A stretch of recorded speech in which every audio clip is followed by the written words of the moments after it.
Bismillahirrahmanirrahim. Alhamdulillahirabbil alamin wa bihi nasta'in ala umuri dunya waddin wassalatu wassalamu ala asyrafil anbiya'i wal mursalin sayyidina wa maulana Muhammadin wa ala alihi wa sahbihi ajma'in. Allahumma salli wa sallim ala sayyidina Muhammadin muhyil nufus salatan tus'iduna biha fi jami'id durus wa ala alihi wa sahbihi wa barik wa sallim. سبحانك لا علم لنا إلا ما علمتنا إنك أنت العليم الحكيم ولا حول ولا قوة إلا بالله العلي العظيم رب اشرح لي صدري ويسر لي أمري واحلل عقدة من لساني يفقهوا قولي اللهم علمنا ما جهلنا وذكرنا ما نسينا وانفعنا بما علمتنا واجعلنا من المخلصين اللهم افتح قلوبنا في طلب العلم وارزقنا الإخلاص فيه والعمل به والنشر به حتى يأتينا اليقين اللهم افتح قلوبنا فتوح العارفين وفقهنا في الدين وعلمنا التأويل وآتنا بفضلك أفضل ما تؤتي عبادك الصالحين واجعلنا من الذين يستمعون القول فيتبعون أحسنه ربنا آتنا من لدنك رحمة وهيئ لنا من أمرنا رشدا صلى الله وسلم عليه وعلى آله والحمد لله رب العالمين أما بعد.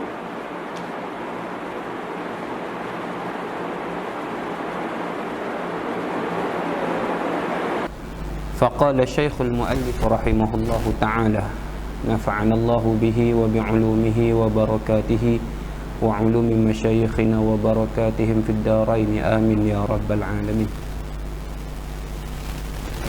رحمه الله تعالى فصل يسن الغسل لحاضرها ووقته من الفجر ويسن تأخيره إلى الرواحي والتبكير لغير الإمام من طلوع الفجر ولبس الثياب البيض والتنظيف والتطيب والمشي بالسكينة والاشتغال بقراءة أو ذكر في طريقه وفي المسجد والإنصات في حال الخطبة بترك الكلام والذكر للسامع وبترك الكلام دون الذكر لغيره ويكره الاحتباء فيها وسلام الداخل لكن تجب إجابته ويستحب تشميت العاطس.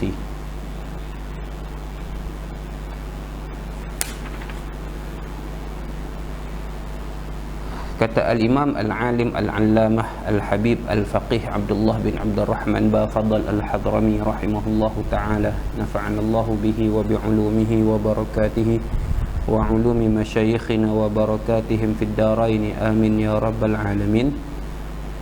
Qala faslun ay fi sunanil jum'ati. Ini satu fasal pada menyatakan beberapa sunat-sunat Jumaat. Habis selesai daripada membincangkan dalam fasal yang sebelumnya tentang sunat-sunat bagi imam ataupun khatib pada hari Jumaat, pada fasal yang akan datang ini insya-Allah akan membincangkan tentang sunat-sunat yang am, sunat-sunat yang umum yang digalakkan dan dituntut ke atas muslimin, orang-orang yang nak hadir pada Jumaat. Ini bukan sekadar imam lah, yang imam dan khatib itu telah dibincangkan tentang sunat-sunatnya pada fasal yang sebelumnya. Ini sunat-sunat yang umum bagi semua orang yang nak hadir Jumaat. Qala rahimahullahu ta'ala yusannul ghuslu li hadiriha. Disunatkan mandi bagi yang hadirnya Jumaat. Disunatkan mandi bagi yang hadirnya Jumaat. Maka sunat mandi. Maksud bagi yang hadir, yang menghadiri salat Jumaat ialah muridu huduriha, ialah orang yang nak hadir, orang yang berniat untuk hadir salat Jumaat, walaupun tak wajib dia pergi, walaupun dia bukan orang yang wajib salat Jumaat, tapi kalau dia ada niat untuk menghadiri salat Jumaat, maka sunat dia mandi sunat Jumaat. Macam tu juga dengan orang yang nak hadir tapi ada uzur, ada penguzuran yang menyebabkan dia tak boleh pergi, tapi dia ada lagi pasang niat untuk hadir salat Jumaat. Kalau uzur dia hilang, maka dia juga sunat mandi Jumaat, sunat mandi untuk menghadiri Jumaat. sama ada dia laki-laki ataupun perempuan, samalah. Sama ada dia budak-budak ataupun orang dewasa, sama ada dia orang sakit ataupun dia orang sihat, sama ada dia orang yang mukim ataupun dia orang yang musafir, sekiranya ada niat baginya untuk hadir Jumaat walaupun tak wajib Jumaat atas diri dia, maka sunat dia mandi sunat Jumaat. Mandi sunat Jumaat, sahaja aku mandi kerana Jumaat, kerana menghadiri Jumaat lillahi ta'ala, mandi sunat. Wa waqtuhu, dan masanya, masa untuk mandi solat Jumaat ni, mandi sunat Jumaat ni, minal fajri, daripada terbit fajar. Minal fajri ay min tulu'ihi, daripada terbitnya fajar, daripada habis waktu subuh lah. Habis waktu subuh pagi Jumaat tu dah masuk dah waktu untuk sunat mandi. Dah habis masuk dah waktu untuk sunat mandi. Pukul 7 lebih-lebih tu dah sunat untuk mandi Jumaat. Sampailah bila? Sampailah habis masa sunat mandi Jumaat ni, sehingga mana dia putus asa untuk hadir Jumaat. Sampai dia putus asa untuk hadir Jumaat. Waktunya keluar dengan al-ya'su min huduril Jumaat. Putus asa daripada menghadirkan Jumaat, untuk hadir solat Jumaat. Sampai dia dah tiada kemungkinan ataupun dia dah rasa dia memang tak sempat pergi Jumaat dah. Contohnya orang yang musafir lah, orang yang musafir yang tak wajib Jumaat contohnya. Dia sunat mandi Jumaat, kalau dia mandi dapatlah pahala sunat tu walaupun dia tak pergi Jumaat. Dapat pahala sunat tu walaupun dia tak pergi Jumaat, sebab dia tak wajib Jumaat lah. Kalau orang yang wajib Jumaat, wajib bagi Jumaat tu tadi berdosa lah kalau dia tak pergi. Ni dah orang yang tak wajib Jumaat tapi ada niat untuk hadir Jumaat, maka dia sunat mandi Jumaat. Mandi dengan niat untuk hadir salat Jumaat. Bila masa dia boleh mandi? Start daripada terbit fajar. Start daripada terbit fajar. Masuk subuh lah. Masuk subuh, bukan habis subuh tak, masuk subuh, min tulu'il fajr, daripada terbit fajar. Maka kalau dia tak mandi, sunat itu berkekalan dituntut atas diri dia. Dia masih lagi dalam tempoh sunat tu, sampailah sehingga-hingganya dia putus asa daripada hadir Jumaat. Contohnya dia dalam musafir, dia dah target dah, dia dah bajet dah, sampai tempat sekian-sekian ni bolehlah singgah sembahyang Jumaat contohnya. Kemudian berlaku sesuatu dalam perjalanan dia, jalan jam ke, ada kereta dia breakdown, rosak ke apa, ada perkara-perkara lain yang menyebabkan dia tak sempat untuk hadir Jumaat. Sampai satu tahap dia kata isyta'dan dah nak pergi Jumaat ni. Dia orang yang tak wajib Jumaat lah. Dia orang yang tak wajib Jumaat. Tak dan dah nak pergi Jumaat ni. Kalau ligan pi pun tak sempat dapat Jumaat ni. Maka pada ketika tu habis masa untuk dia mandi solat Jumaat. Ketika tu dia tak boleh dah mandi dengan niat untuk hadir solat Jumaat, sebab dia dah putus asa daripada menghadiri solat Jumaat. Tu waktu dia habis. Jadi dia boleh mandi start daripada subuh tu lah, start daripada terbit fajar tu. Wa yusannu ta'khiruhu ila rawahi, dan sunat dia melewatkan mandi Jumaat itu. Sunat dia melewatkan mandi Jumaat itu ila rawah, kepada masa pergi. Maksudnya nak pergi sembahyang Jumaat tu baru dia mandi. Ketika tu yang sunatnya. Dia boleh mandi start daripada subuh tu, subuh pagi Jumaat tu dia dah boleh mandi sunat Jumaat. Tapi kalau dia bajet, dia target nak pergi pukul 12 contohnya, maka pukul 12 itulah sunat dia mandi. Dia bajet nak pergi pukul 11 contohnya, 11 pagi, maka pukul 11 itulah dia pergi solat Jumaat. Ataupun dia target nak pergi pukul 1, maka pukul 1 itulah yang disunatkan dia mandi Jumaat. Sunat dilewatkan mandi Jumaat tersebut kepada masa yang dia dah bergegas ataupun dia dah bersiap untuk pergi Jumaat, supaya dia pergi Jumaat tu dengan badan yang segar dan bersih daripada segala kekotoran. Dan macam orang yang belah kita ni jaranglah, tak ramai orang yang piawai ke 12 tu pi kira awal lah tu. Tapi jaranglah, tak apa kerat pun yang pi ke 12 ni. Tambah ke 11 lagi dak lah. Tapi contohnya macam kita duduk di Mekah, contohnya kita duduk di Madinah, contohnya kalau pi lawat, kalau pi lambat tak boleh masuk masjid. Pakai mayang kat luar tu je. Di Masjidil Nabawi dengan Masjidil Haram ni. Maka biasanya ke 10 orang pergi dah sembahyang Jumaat. Ke 12.30 contohnya, ke 10, ke 9 tu orang dah mula pergi hadir untuk masuk dalam masjid untuk solat Jumaat. Maka kalau dia bajet, dia target, dia jangkakan masa dia nak pergi ke masjid tu pukul 10 pagi contohnya, atau pukul 9.30 pagi tu, maka dia mandi, sunat dia mandi pada waktu tu. Waktu dia rasa dia nak pergi itu disunatkan. Tapi kalau dia mandi daripada awal pagi Jumaat tu pun dah sah, dah dapat pahala mandi sunat Jumaat kalau dia niat. Sunat lagi wat tabkir, dan sunat mengawal pagi kan, tabkir, berawal pagi untuk hadir salat Jumaat. Tabkir dengan makna al-mubadarah ila al-mahall alladhi tusalla fihi al-jum'ah. Tabkir ialah mubadarah, bersegera pergi kepada tempat yang didirikan salat Jumaat. Al-mubadarah ila al-mahall alladhi tusalla fihi al-jum'ah, tu maksud tabkir. Piawai. Bila yang kata awal tu daripada awal pagi lah.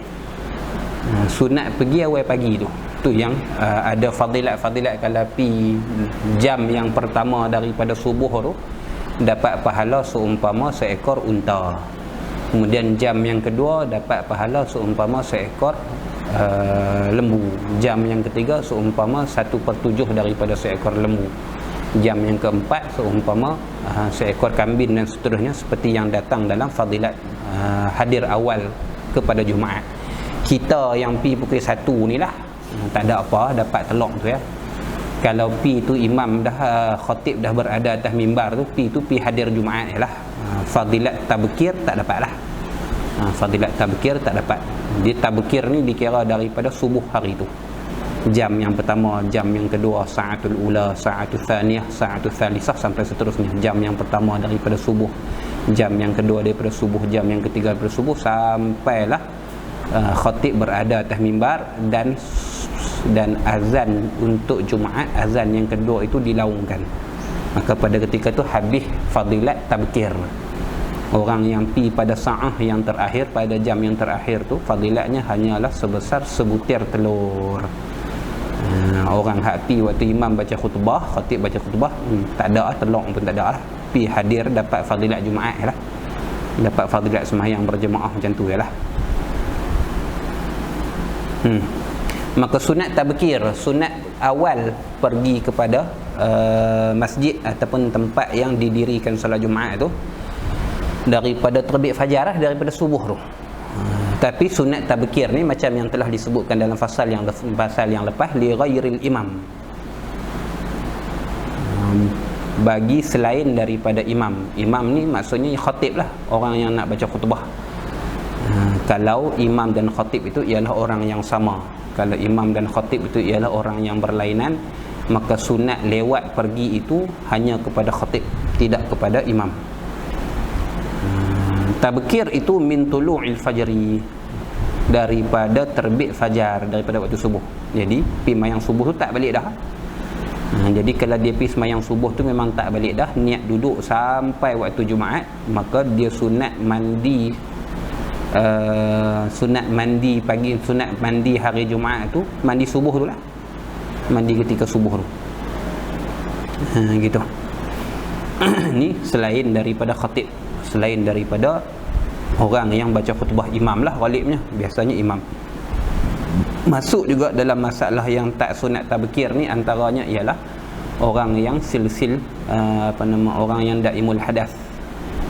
Orang yang daimul hadas pun tak sunat piawai. Tak sunat piawai.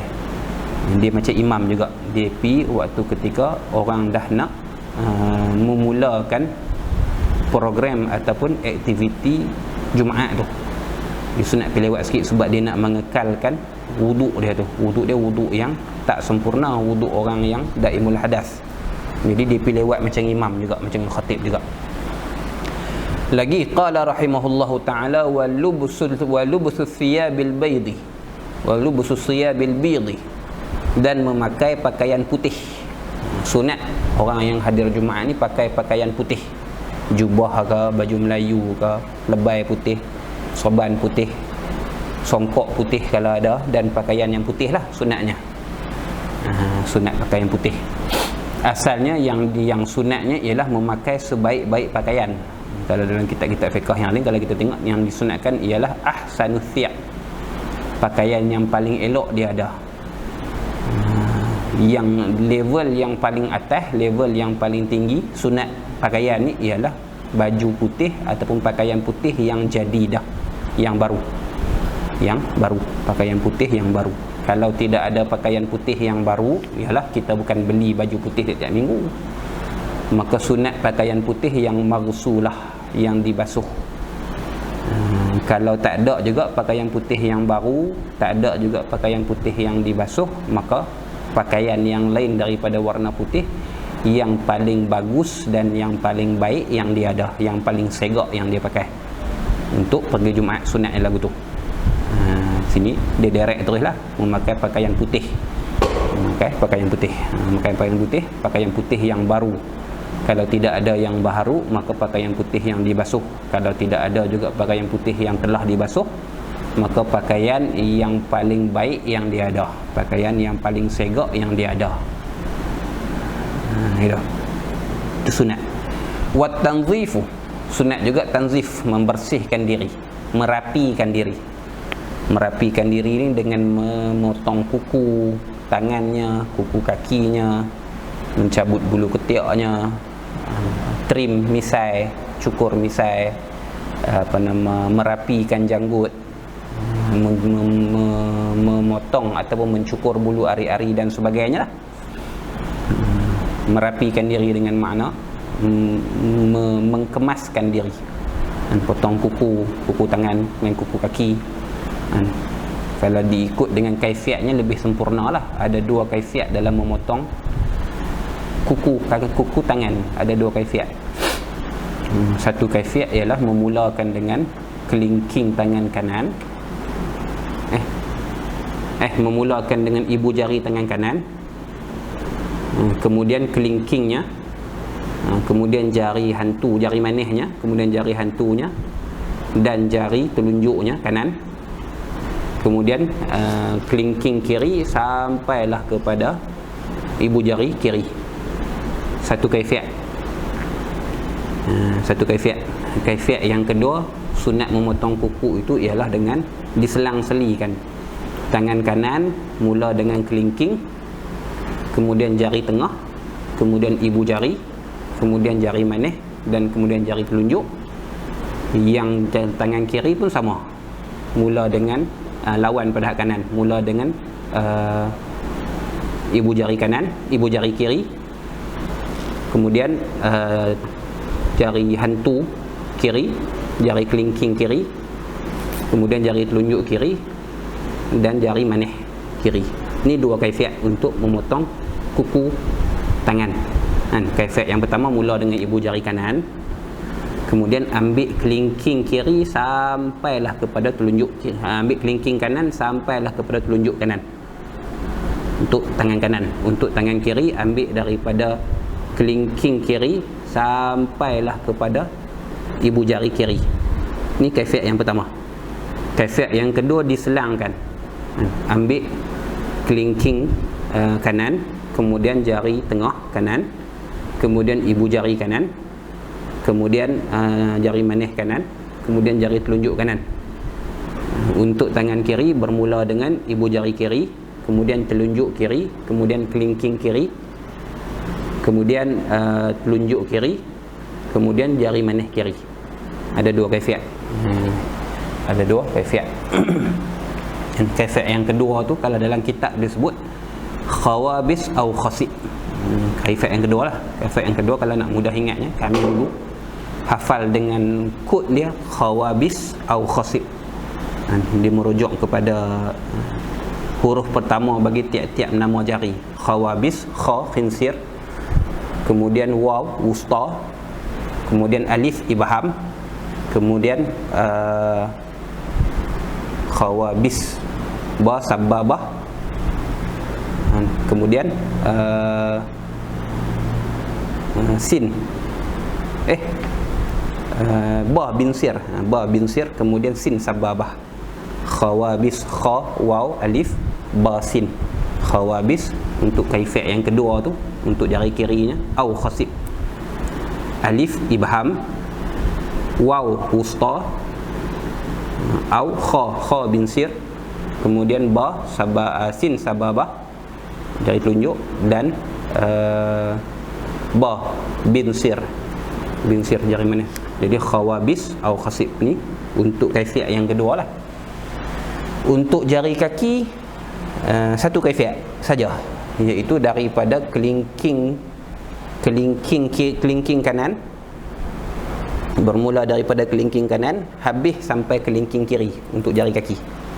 Untuk jari kaki bermula daripada kelingking kanan, kelingking jari kaki lah ni, kaki kanan, kelingking bawa sampai habis ibu jari kanan, kemudian mulanya ibu jari kiri sampai habis kelingking kiri. Itu satu kaifiat untuk memotong kuku kaki. Untuk memotong kuku kanan, kuku tangan ada dua kaifiat, dua cara. Untuk memotong kuku kaki ada satu kaifiat yang disunatkan. Kalau nak potong mana-mana dulu ikut suka kita lah, tak ada masalah apa pun. Tak ada masalah apa pun. Dia jangan lebih daripada tempoh 40 hari tak potong kuku. Itu makruh yang bersangatan. Makruh hukumnya membiarkan kuku tanpa dipotong melebihi 40 hari, dan dia sangat panjang lah. Kalau 2 minggu 14 hari itu pun panjang tak sangka dah. Kalau sampai sebulan lebih tak potong, maka dia sangat makruh, dan bertambah makruh dengan bertambah lama tempoh masa tu. Habis tu antara tanzif, merapikan diri. Begitu juga dengan memotong misai. Misai tak sunat cukur, misai sunat potong. Misai sunat potong dengan gunting dan sebagainya. Kalau kita pakai shaver tu pun tak apalah, dia tak sunat cukur misai. Dia tak sunat cukur. Sunat merapikan dengan makna sunat menggunting misai. Jangan bagi lebih daripada bibir mulut. Jangan bagi lebih daripada bibir mulut. Yang sunatnya lah, yang sunatnya pastikan misai kita jangan lebih daripada bibir. Jangan langkah bibir mulut kita, sunatnya. Dan janggut, merapikan janggut. Merapikan janggut ni makruh dicukur lah. Dalam mazhab Syafi'i makruh. Sebahagian mazhab yang lain ada yang mengatakan haram, seperti mazhab Hambali dan sebagainya. Mazhab Syafi'i kita makruh saja, makruh mencukur janggut. Yang sunatnya ialah membiarkan janggut panjang, dan janggut yang sunatnya ialah kadar segenggam lah. Kadar segenggam. Kalau kita genggam ni, alhamdulillah, kalau kita genggam ni ada lebih sunat potong. Bila kita genggam ada lebih sunat potong. Tu merapikan janggut. Sunat juga mencabut bulu ketiak. Mencabut bulu ketiak ataupun menghilangkan bulu ketiak dengan apa cara sekalipun lah. Kalau tak tahan sakit cabut tu, maka gunting lah, gunting dan sebagainya. Nak mudah cabut bulu ketiak ni, antaranya dengan kita lumuk kapok dulu. Orang yang bulu ketiak dia panjang, lumuk kapok, bagi mudah tanggal bulu ketiak dia daripada ketiak. Sunat. Sunat juga mencukur bulu hari-hari bagi laki-laki. Adapun untuk orang perempuan tak sunat cukur bulu hari-hari, bulu kemaluan. Sebaliknya untuk orang perempuan sunat cabut. Sunat cabut bulu kemaluan kalau tak sakit bagi orang perempuan.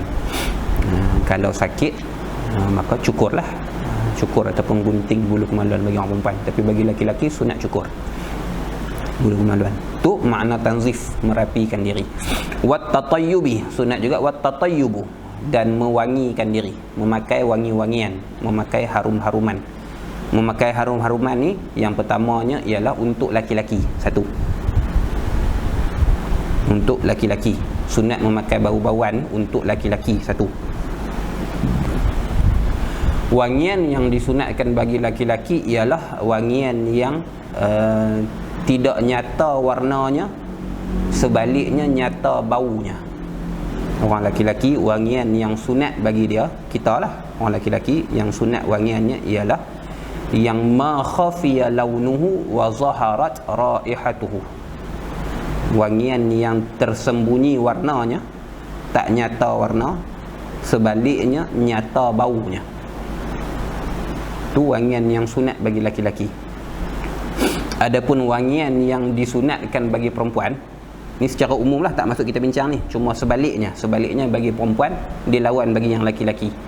Bagi perempuan yang disunatkan ialah yang nyata warnanya bagi perempuan dan tidak nyata baunya. Orang perempuan tak sunat pakai bau-bauan yang kuat, harum-haruman yang kuat baunya. Orang perempuan tak sunat pakai. Yang disunatkan untuk orang perempuan, yang dibenarkan untuk orang perempuan hanyalah bau-bauan sekadar menutup bau badannya saja. Tapi tak macam hak la ni lah. Orang kita sekarang ni, masyarakat kita sekarang ni, orang perempuan yang wangi tak sangganya. Kalau dia bawa motor tu, dia pas ke depan mana hala dah, bau kita ikut belakang. Kita yang duduk belakang naik motor juga ni, boleh bauan dia tu sepanjang jalan. Tu tak sunat bagi orang perempuan lah. Sebaliknya boleh jadi haram. Orang perempuan, wangian yang disunatkan ialah wangian yang hanya sekadar menutup bau badannya saja. Kalau nyata warna tak ada masalah. Tapi pastikan warnanya warna yang khafif, warna yang ringan, bau yang ringan, bau yang tidak nyata, dilawan bagi laki-laki. Tapi itu bukan untuk hadir Jumaat. Untuk orang yang hadir Jumaat, laki-laki sunat pakai bau-bauan, melainkan 3 golongan yang tak sunat pakai bau-bauan, bahkan boleh jadi haram dan sebagainya. Yang pertamanya yang tak sunat, yang keluar daripada masalah tatayyub ni, yang tak disunatkan berwangi-wangian untuk hadir Jumaat. Yang pertamanya ialah golongan yang muhrim, golongan yang mahram, golongan yang sedang dalam ihram, sama ada ihram haji ataupun ihram umrah. Maka mereka tidak boleh memakai bau-bauan, bahkan haram bagi mereka, sebab dia masuk dalam muharramat ihram, perkara yang diharamkan semasa ihram. Dia haram pakai. Kalau pakai kena dam. Golongan yang kedua yang tak sunat juga pakai bau-bauan untuk hadir Jumaat ni ialah saim, orang yang puasa. Macam kita lah ni lah, kita dalam masa puasa ni pun tak sunat pakai bau-bauan juga untuk hadir Jumaat. Sebab bau-bauan itu dia menyegarkan, dia menghilangkan kelesuan badan. Sedangkan kelesuan badan itu ialah kesan daripada berpuasa. Maka makruh bagi orang yang puasa pakai bau-bauan sehingga menyegarkan dirinya. Pakai bau-bauan untuk menghilangkan bau badan, okey lah, tak ada masalah, dia tak sampai makruh. Tapi kalau pakai bau-bauan yang kuat sehingga menyegarkan dirinya, jadi fresh sebab bau-bauan tu, maka hukum dia makruh. Sebab bau-bauan tersebut, wangian tersebut menghilangkan kesan puasa, iaitu lesu badan, dan menghilangkan kesan ibadah, itu hukumnya makruh. Izalatu asaril ibadah makruhun, dalam kaedah sebut menghilangkan kesan ibadah itu hukumnya makruh. Sebab alasan makruh ni jugalah makruh bersugi, makruh gosok gigi selepas daripada gelincir matahari bagi orang yang puasa. Antaranya dengan sebab kaedah ni lah, antara kaedah yang dipegang dalam mazhab Syafi'i. Bila masuk tengah hari, gelincir matahari masuk zuhur, maka makruh bagi orang yang berpuasa menggosok giginya dengan bersugi dan sebagainya, kerana dia menghilangkan bau mulut hasil daripada puasa. Bau mulut itu ialah asar ataupun kesan ibadah puasa, maka menghilangkan bau mulut tersebut dianggap sebagai menghilangkan kesan ibadah, hukum dia makruh. Tapi kalau sampai menghilangkan keyakinan diri, bau yang sampai menyakiti orang lain itu tak boleh lah, tak boleh. Sama jugalah dengan bau badan pun. Kalau kita bau badan teruk, kalau kita bau badan busuk dan sebagainya, ada orang-orang yang memang badan dia berbau ataupun dia orang berpeluh dan sebagainya, maka hadir dalam keadaan yang macam tu menyakiti orang lain pula. Hadir dalam keadaan badan yang berbau itu menyakiti orang lain, maka dia kena tutup bau badan dia dengan bau-bauan ya. Maka dia pakai bau-bauan hanya sekadar menutup bau badannya saja. Itu yang dibenarkan dan tidak makruh bagi orang yang puasa. Kalau lebih daripada itu, hukum dia makruh. Dan golongan yang ketiga yang tak disunatkan memakai bau-bauan ialah perempuan untuk hadir Jumaat. Untuk hadir Jumaat tidak sunat bagi perempuan, walaupun perempuan tua. Imra'atan walau ajuzah, walaupun dia perempuan tua, dia nak hadir salat Jumaat, macam yang di Mekah dan Madinah lah, yang biasanya yang ghalibnya Kita kot ni jaranglah, kita di Malaysia, di negara kita ni jaranglah orang perempuan hadir Jumaat, ada setengah-setengah tempat saja. Tapi kalau di negara-negara Arab contohnya, orang perempuan pergi sembahyang Jumaat juga. Di Mesir orang perempuan pergi sembahyang Jumaat juga. Ada kawasan khusus, ada disediakan tempat khusus bagi muslimat yang nak hadir Jumaat. Mereka pergi Jumaat juga tak disunatkan pakai bau-bauan, melainkan bau-bauan yang hanya untuk menutup bau badan sahaja. Lebih daripada tu hukum dia haram. Lebih daripada tu hukum dia haram. Payahlah nak jaga bab ni, orang perempuan payahlah. Habis. Sunat lagi wal masyu bis sakinati, dan sunat berjalan dengan tenang ke tempat solat Jumaat tu, masjid dan sebagainya. Tidak tergesa-gesa, tidak memandang ke kiri dan ke kanan, tidak ghalib dengan sesuatu dan sebagainya, berjalan dengan tenang. Berjalan dengan tenang. Dan yang afdalnya berjalanlah masyu. Ibaratkan dengan masyu merujuk kepada makna yang paling afdal, berjalan. Sunat berjalan ke tempat Jumaat berbanding dengan menunggang ataupun menaiki kenderaan. Sama ada jauh ataupun dekat lah, sunatnya lagu tu. Kalau naik kenderaan pun tak apa, dapat juga sunat tu, cuma tidak seafdal berjalan. Adapun pada ketika balik, maka tak kisah balik berjalan ke, balik berkenderaan ke, tak ada hukum afdal ataupun tak afdal. Tapi ketika pergi untuk salat Jumaat, yang disunatkan ialah, yang paling afdalnya ialah berjalan kaki untuk ke tempat salat Jumaat. Dia lebih afdal daripada menaiki kenderaan. Dia lebih afdal daripada menaiki kenderaan. Sebab tu kena piawai. Habis sunat lagi wal ishtighalu bi qiraatin, dan menyibukkan diri dengan qiraah, dengan membaca Al-Quran, au zikrin, ataupun dengan zikir, fi tariqihi, dalam perjalanannya ke tempat Jumaat. Maksudnya tak bersembang perkara-perkara yang tak berkaitan, tak berbual-bual dengan perkara-perkara yang tidak ada kena-mengena dengan zikir dan sebagainya sepanjang perjalanannya ke tempat Jumaat. Wa fil masjidi, dan dalam masjid sementara nak tunggu khutbah, maka sunat diisi dengan qiraah, membaca Al-Quran, dan sunat diisi dengan zikir. Sunat diisi dengan zikir. Time tu lah ambil peluang untuk baca surah Al-Kahfi. Ambil peluang di masjid untuk baca surah Al-Kahfi. Kena piawai lah, surah Kahfi panjang, kena piawai. Sekali belakang dia akan bincang masalah sunat membaca surah Al-Kahfi tu sikit. Lagi sunat lagi wal insatu fi halil khutbati. Wal insat, dan memberi perhatian. Insat ni dia diam sambil dengar. Dia satu peringkat yang lebih tinggi daripada sukut. Sukut ni diam, tak bercakap. Insat tak bercakap, sukut serta isra', serta memberi perhatian. Kita kata tutup mulut, buka telinga. Itu kalau bahasa kita lah, insat ni tutup mulut, buka telinga. Dia dua makna yang disekalikan dalam kalimah tu, insat. Kalau sukut, diam saja, dengar tak dengar nombor dua, tak bincang. Tapi kalau kata insat, maka dia diam dan dengarlah. Diamlah dan dengarlah, maksudnya beri perhatian. Itu yang lafaz yang datang dalam hadis yang disebutkan, iza qala ahadukum li sahibihi wal imamul yakhtub yaumal qiyam wa yaumal jum'ah ansit faqat lagaut. Hadis riwayat Imam Tirmizi tu. Dan apabila seseorang di kalangan kamu berkata kepada sahabatnya, berkata kepada saudaranya semasa khatib sedang membaca khutbah, dia kata apa? Ansit. Daripada kalimah insat ni lah fi'il amar, perintah daripada insat. Ansit, berilah perhatian, diam dan dengarlah. Dia kata lagu tu faqat lagaut, dalam hadis sebut sungguhnya telah hilang pahala Jumaatnya. Telah hilang pahala Jumaatnya, telah lara lah pahala Jumaatnya. Pasal dia sendiri bercakap ketika khatib sedang membaca khutbah. Tu satu perbahasan yang lain pula lah.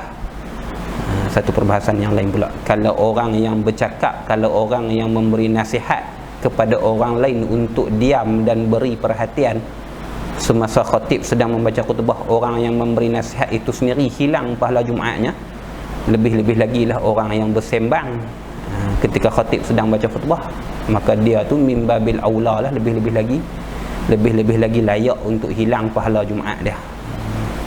Fadilat Jumaat dia hilang. Daripada kalimah insat ni lah kita mahalu syahid kita pada kalimah ansit tu, fi'il amar, ansit daripada kalimah insat.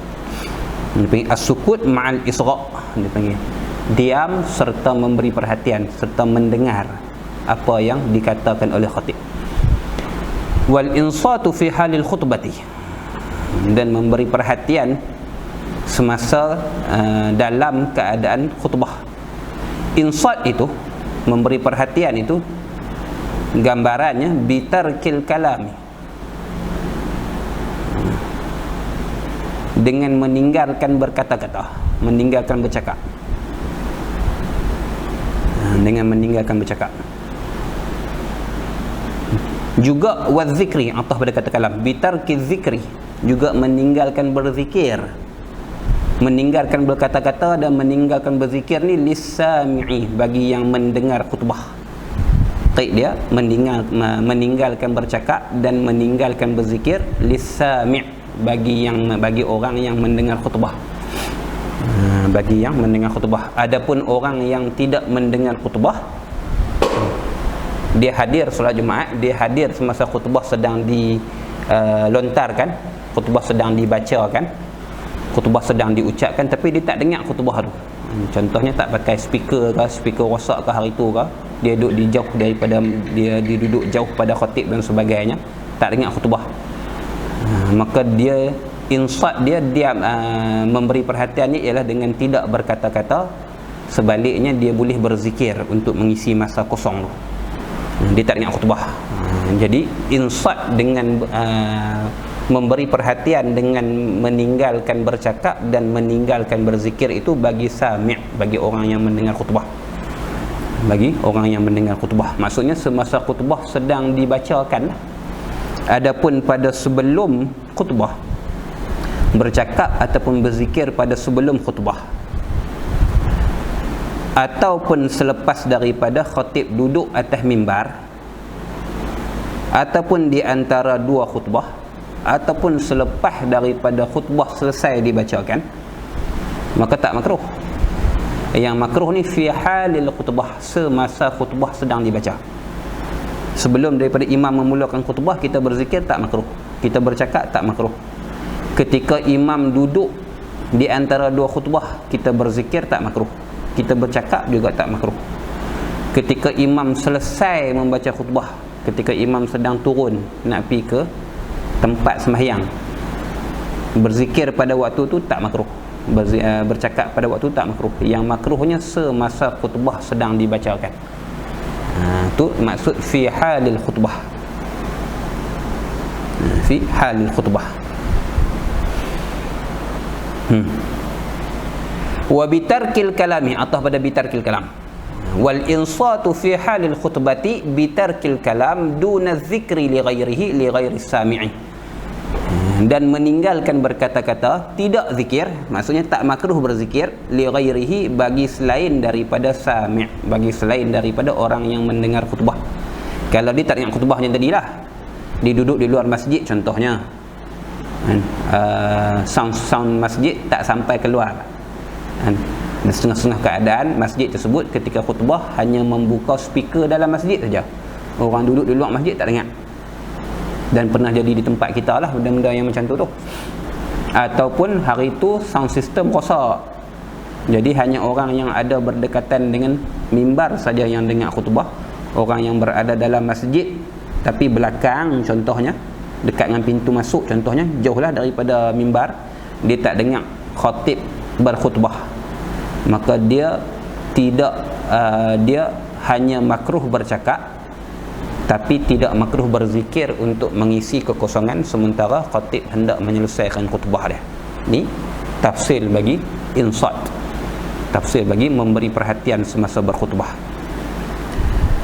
Lagi wa yukrahu al-ihtiba fiha fil khutbah, dan makruh ihtiba padanya pada khutbah, semasa khutbah, di dalam fi halil khutbah lah, fi halatil khutbah ataupun fil khutbah lah, pada ketika khutbah sedang dibacakan. Ihtiba ni apa? Ihtiba ini ialah duduk pacak kedua lutut. Dia duduk pacak kedua-dua lututnya, sama ada lututnya itu diikat dengan kain ke belakang badan ataupun dipegang dengan tangan. Orang kita ni biasanya dia pegang dengan tangan ni lah, pacak lutut, kemudian pekuk dengan tangan tu bagi lutut terpacak. Bagi yang tidak ada kain selendang, sutrah, syal dan sebagainya. Orang yang ada syal, orang yang ada kain selempang dia tu, macam di negara Arab contohnya, dia pun akan ikat kan? Tarik belakang, buat turun syal tu, ikat di depan untuk bagi pacak kaki. Hukum dia makruh dalam mazhab Syafi'i. Hukum dia makruh sebab dia menyebabkan mudah mengantuk. Dia sebab mudah lena. Dia mewarisi tidur. Dalam kitab fiqh sebut, dalam kitab Arab sebut li'annahu yurisun nauma, kerana dia mewarisi akan tidur, akan mengantuk. Dia menghilangkan kesegaran dalam mendengar khutbah, baca lutut. Tu alasan dia lah. Sebab tu Al-Imam Ibn Ziyad rahimahullahu ta'ala, Imam Ibn Ziyad sebut, kalaulah orang yang tidak mengantuk, dia memang dia tahu dah diri dia takkan mengantuk walaupun duduk lagu tu. Bahkan sebaliknya, kalau duduk lagu tu menambahkan kesegaran badan dia, dia boleh bergerak sikit dan sebagainya, boleh menambahkan nasyat, menambahkan semangat dan juga kesegaran dia untuk mendengar khutbah, maka bagi orang macam ni tak makruh.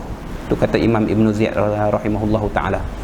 Tapi secara umumnya ihtiba, duduk pacak kedua-dua lutut dan dipegang dengan tangan ataupun diikat dengan kain, hukumnya makruh. Sebab biasanya dia akan menghadirkan rasa mengantuk. Makruh juga wasalamud dakhili. Makruh juga memberi salam oleh orang yang masuk ke dalam masjid ketika khatib sedang baca khutbah ni. Ketika khatib sedang baca khutbah. Adapun sebelum daripada khatib baca khutbah tak ada masalah lah. Ni ketika khatib sedang baca khutbah, dia masuk masjid, dia bagi salam kepada orang yang berdekatan dengan pintu masjid, pintu masuk masjid. Makruh hukum dia. Tapi makruh tu pun lakin tajibu ijabatuh, tapi wajib jawab salam dia tu. Wajib jawab salam dia.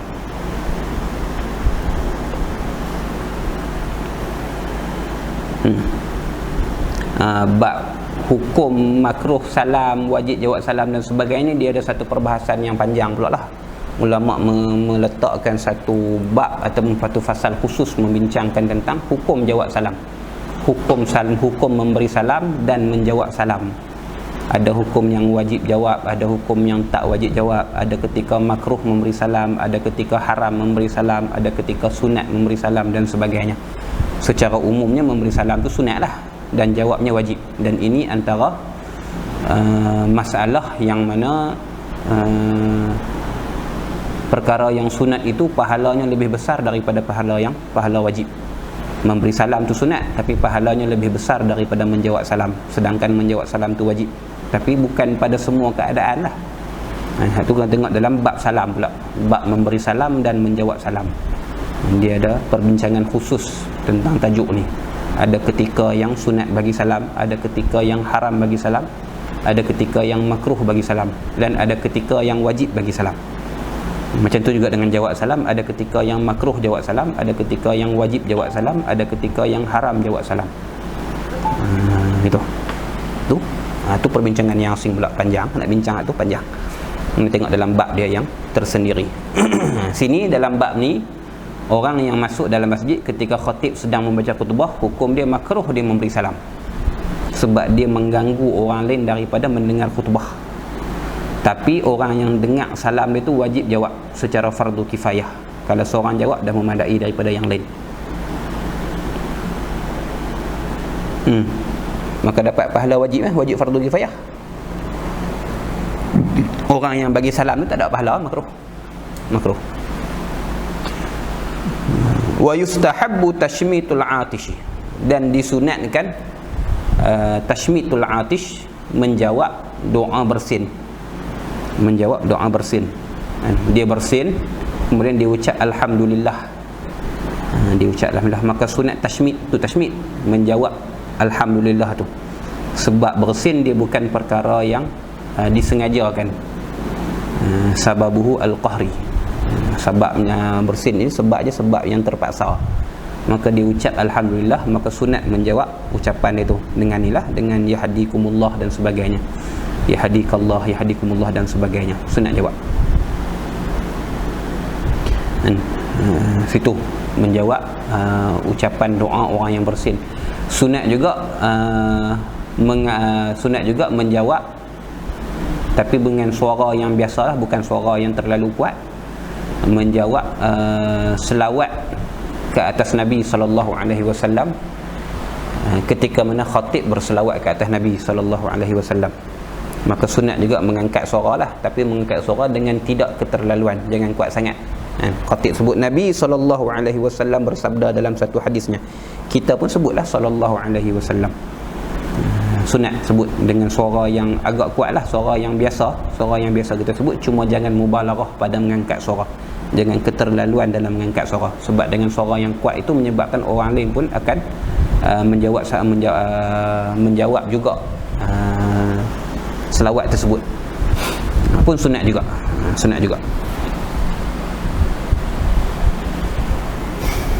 Habis lagi, wa tusannu qira'atul kahfi, dan disunatkan membaca surah Al-Kahfi yaumaha, pada harinya Jumaat, wa lailataha, dan pada malamnya malam Jumaat. Malam Jumaat ni Khamis, malam Jumaat itulah. Dia bukan hari Jumaat kita mayang Jumaat, malam tu bukan, tu dah malam Sabtu. Malam Jumaat ni itu Khamis, hari Khamis, tenggelam matahari hari Khamis tu dah kira malam Jumaat. Malam kita baca Yasin lah, mudah katanya, malam Jumaat. Maka sunat membaca surah Al-Kahfi sama ada pada siangnya ataupun pada malamnya. Sunat baca. Dan yang paling muakkadnya, waktu yang paling dituntut untuk baca surah Al-Kahfi ialah pada pagi subuh, pagi Jumaat, lepas pada solat subuh lah. Pada subuh tu, ba'da subhi, lepas pada subuh ialah akad, ialah lebih muakkad untuk dibaca. Lebih mengangkat. Tambah waktu yang paling afdal untuk membaca surah Kahfi ialah selepas daripada solat subuh, lepas daripada sembahyang subuh, lepas pada zikir, lepas pada wirid, lepas pada doa dan sebagainya. Lepas pada itu sunat baca surah Al-Kahfi. Itu yang paling afdalnya. Kalau waktu lain pun tak ada masalah lah. Kita piawai untuk solat Jumaat, maka gunakan masa yang ada sebelum masuk waktu tu dengan baca surah Al-Kahfi. Dan kata Syekh Ali Syubramulisi, sunat memperbanyakkan baca surah Al-Kahfi, iaitu sekurang-kurangnya 3 kali. Lagi teruk, lagi sakan. Sunat baca surah Al-Kahfi satu, sunat memperbanyakkan. Sunat juga ikthar min qiraati surah Al-Kahfi, memperbanyakkan baca surah Kahfi, iaitu sekurang-kurangnya 3 kali khatam surah Al-Kahfi. Sunatnya lah, sunatnya. Wa iktsaru salati 'ala nabi sallallahu alaihi wasallam fihima, dan memperbanyakkan, sunat juga memperbanyakkan berselawat ke atas Nabi sallallahu alaihi wasallam fihima, pada keduanya, pada hari Jumaat dan malamnya. Fihima fi yaumiha wa lailatiha, pada siang dan malam Jumaat itu sunat memperbanyakkan selawat ke atas Nabi. Tara mana yang kata banyak, sekurang-kurang banyak itu ialah 300 kali. Aqallul iktsar 300 marrah, sekurang-kurang banyak itu ialah 300 kali selawat ke atas Nabi pada hari Jumaat dan malamnya. Itu sekurang-kurang banyak. Dan kata ulama, memperbanyakkan selawat ke atas Nabi SAW itu lebih afdal daripada memperbanyakkan membaca surah Al-Kahfi. Ini gabung di antara dua sunat. Sunat baca surah Al-Kahfi satu, sebahagian ulama mengatakan sunat memperbanyakkan baca surah Al-Kahfi sekurang-kurangnya 3 kali. 2. Sunat juga memperbanyakkan berselawat ke atas Nabi SAW. 3. Kalau tidak ada masa ataupun sukar untuk melakukan semuanya, maka ulama mengatakan sunat memperbanyakkan selawat ke atas Nabi daripada memperbanyakkan membaca surah Al-Kahfi. Artinya baca sekali surah Al-Kahfi, sama ada pada waktu siang ataupun malamnya sekali khatam, sama ada secara direct berturut-turut ataupun secara sikit-sikit, pagi baca sikit, tengah hari baca sikit, petang baca sikit dan sebagainya, yang penting khatam sekali. Yang lebih daripada itu digunakan untuk memperbanyakkan selawat. Jadi tak berlawanan lah di antara sunat-sunat ni. Ulama sebut wal iktsaru minha afdalun min takriri suratil kahfi. Memperbanyakkan selawat itu afdal daripada mengulang surah Al-Kahfi. Bagi orang yang tidak punya kesempatan ataupun tidak punya masa untuk memperbanyakkan surah Kahfi, perbanyakkan selawat. Yang penting sekurang-kurangnya khatam sekali surah Al-Kahfi pada hari Jumaat, sama ada pada siangnya ataupun pada malamnya. Sunat lagi wa du'a'u fi yaumiha, dan berdoa pada siangnya, pada harinya hari Jumaat. Banyak berdoa. Sunat berdoa pada hari Jumaat. Pasal apa sunat berdoa pada hari Jumaat ni? Supaya mengharapkan doa tersebut berbetulan ataupun kena pada masa ijabah. Sebab pada hari Jumaat ni ada masa yang disebut sebagai sa'ah al-ijabah, masa perkenan doa. Waktu tu doa apa pun makbul, cuma tak tahu waktu bila.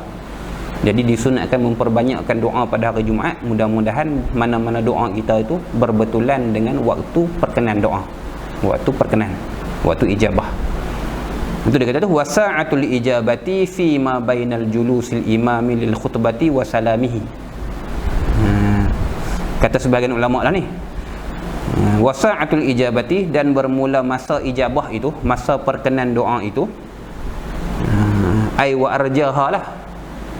Dalam Tuhfah Imam Ibn Hajar sebut wa arjaha, yang paling diharapkan, waktu yang paling diharapkan ialah waktu perkenan itu ialah fima baina julusil imam.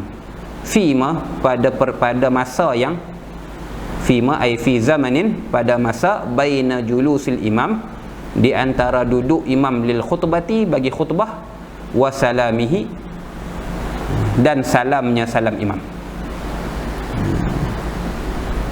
dan salamnya salam imam.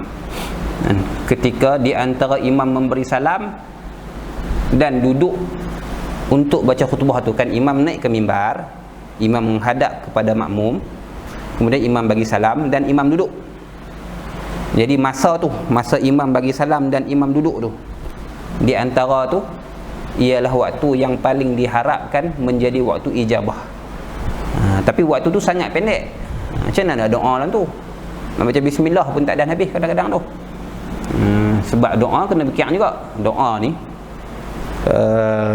setengah orang dia lalai dalam bab doa ni. Doa ni dia ada adab dia. Dia bukan boleh semata-mata sama-sama dapat masa tu terus Rabbana atina fid dunya hasanah. Dak. Doa ni dia ada adab dia. Dia kena mula dengan puji-pujian, selawat ke atas Nabi, dan ditutup dengan selawat ke atas Nabi dan puji-pujian. Barulah doa tersebut diharapkan untuk diperkenankan oleh Allah dalam mana-mana keadaan, dalam mana-mana masa. Dalam mana-mana keadaan, doa itu sepatutnya dimulakan dengan alhamdulillah, pujian kepada Allah, kemudian selawat ke atas Nabi, kemudian barulah berdoa. Habis doa itu disusuli dengan selawat ke atas Nabi dan mengucap alhamdulillah pada akhirnya. Maka tu adab berdoa. Jadi bukan semata-mata doa ni semata-mata kita terus minta ya Allah berikan aku kesenangan hidup dunia dan akhirat. Tak. Dia kena ada adab yang kena jaga. Jadi masa yang diperlukan untuk berdoa itu panjang daripada masa yang diharapkan. Di situlah bertembung dengan sa'atul ijabah tu, masa perkenan tu. Maka ulama kata bukan semestinya kena doa start waktu tu. Tak. Pastikan pada waktu tersebut kita dalam keadaan berdoa. Maksudnya doa sebelum sikit daripada tu, ataupun doa kita sebelum daripada tu sampailah berbetulan dengan masa tu. Pastikan sejuzuk daripada doa kita itu berada dalam masa ijabah ni. Jadi ketika imam khatib bagi salam, kita dah start berdoa. Contohnya jawab salam khatib dan mula berdoa. Ataupun ketika khatib sedang naik ke mimbar tu, kita dah start berdoa. Kemudian khatib bagi salam, tak semua orang wajib jawab. Jawab salam fardu kifayah, memadai seorang jawab salam yang didengar oleh imam dah cukup. Kita teruskan berdoa sampailah imam duduk dan sebagainya. Yang pentingnya masa ketika bukan masa kita berdoa itu berbetulan dengan masa tu, masa ijabah tu. Tapi ni bukan confirm, bukan kita boleh tahdid dan ta'yin, bukan kita boleh tentukan bahawa itulah masa ijabah. Tak. Masa ijabah pada hari Jumaat ni tidak ditentukan secara tepat. Cuma ini masa yang paling diharapkan, kata Imam Ibn Hajar. Dia panggil arjaha. Wasa'atul ijabah ay arjaha, yang paling diharapkan. Sebab tu disunatkan berdoa dengan banyak pada sepanjang hari Jumaat. Sebab kita tak tahu masa-masa mana yang betulnya pada minggu tersebut, pada hari tersebut, yang Allah jadikan sebagai masa perkenan doa.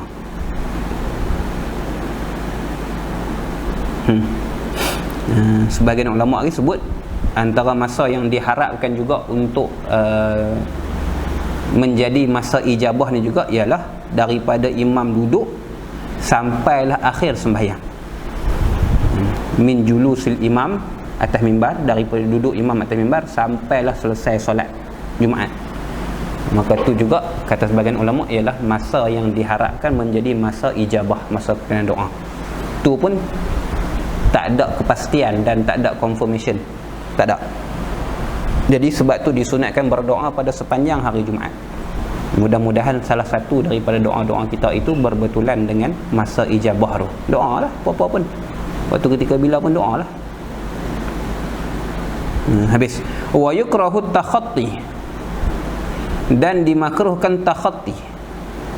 Dimakruhkan langkah bau. Takhatti ni langkah bau. Langkah bau orang dalam saf. Kita nak pergi ke saf yang depan tu, kita langkah bau dia. Kalau tak langkah bau tak, takhati ni maksudnya langkah bau. Kalau sekat kita suar kaki ada kosong sikit, kita suar kaki, tak makruh. Tak, ni kita langkah bau. Kita langkah separuh badan orang, kita angkat kaki sehingga bau, sehingga sama parah dengan bau orang, tu makruh. Makruh. Tapi kalau ada ruang kosong sikit, kita suar kaki masuk, tak langkah dia, tak ada masalah apa. Tak, ni orang duduk rapat-rapat, jadi kita terpaksa langkah bau dia untuk pergi ke saf yang depan kita dan sebagainya, maka hukum dia makruh. Maka hukum dia makruh secara umumnya. Wala yukrahu li imamin, dan tak makruh takhati itu bagi imam. Imam dia nak pergi ke mimbar, kalau saf dah penuh terpaksa dia langkah bau orang, tak makruh lah. Tak makruh. Tapi tak makruh bagi imam ni sekiranya tidak ada jalan lain bagi dia lah. Tidak ada jalan lain bagi dia, tak makruh. Kalau ada jalan lain bagi dia, jalan yang tidak terlalu menyimpang daripada arah ke mimbar tu, dia kena ke kanan sikit ataupun ke kiri sikit untuk ke mimbar, ada ruang yang membenarkan dia berjalan tanpa melangkah bau orang, tapi dia langkah juga bau orang, makruh lah bagi imam.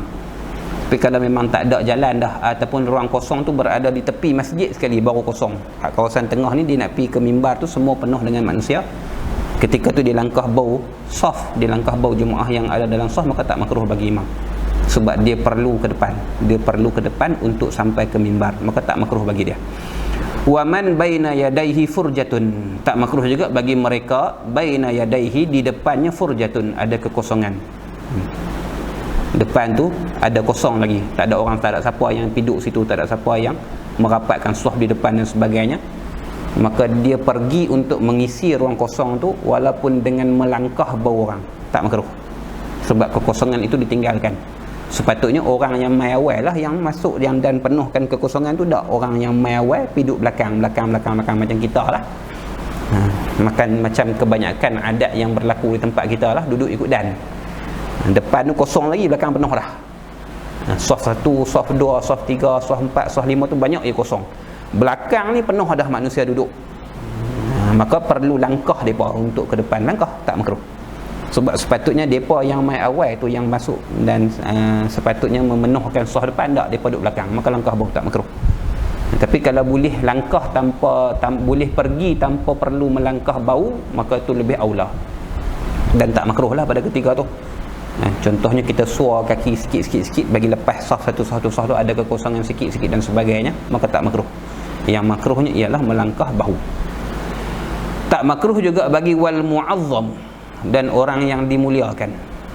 Orang yang dimuliakan ni kerana ilmunya lah, kerana kedudukannya dalam masyarakat, pemimpin dan sebagainya.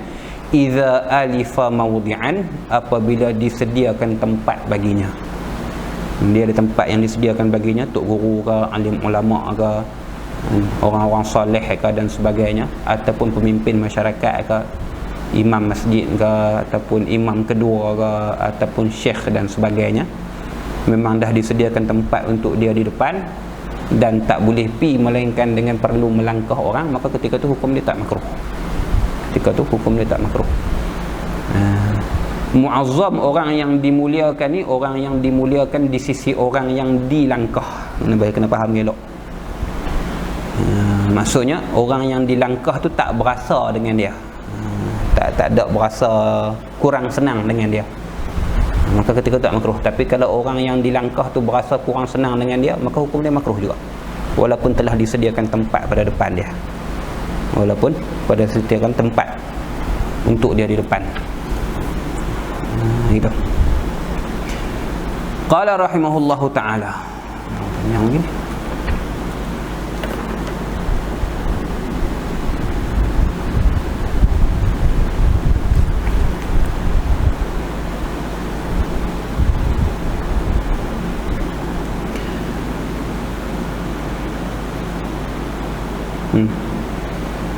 Kemudian kata muallif rahimahullahu taala, wa yahrumut tasyaghulu 'anil jum'ati ba'da adzanis tsani ila akhirih, wallahu subhanahu wa ta'ala a'lam. Subhanakallahumma wa bihamdika asyhadu an la ilaha illa anta astaghfiruka wa atubu ilaik. Allahumma shalli afdhalas salatin ala as'adil makhluqati ka sayyidina Muhammadin wa ala alihi wa sahbihi سلم عدد معلوماتك ومداد كلماتك كلما ذكرك الذاكرون وغفل عن ذكرك الغافلون. اللهم صل أفضل الصلاة على أسعد المخلوقات كسيدنا محمد وعلى آله وصحبه وسلم عدد معلوماتك ومداد كلماتك ذكرك الذاكرون وغفل عن ذكرك الغافلون. اللهم صل أفضل الصلاة على أسعد المخلوقات كسيدنا محمد وعلى آله وصحبه وسلم عدد معلوماتك ومداد كلماتك كلما ذكرك الذاكرون وغفل عن ذكرك الغافلون.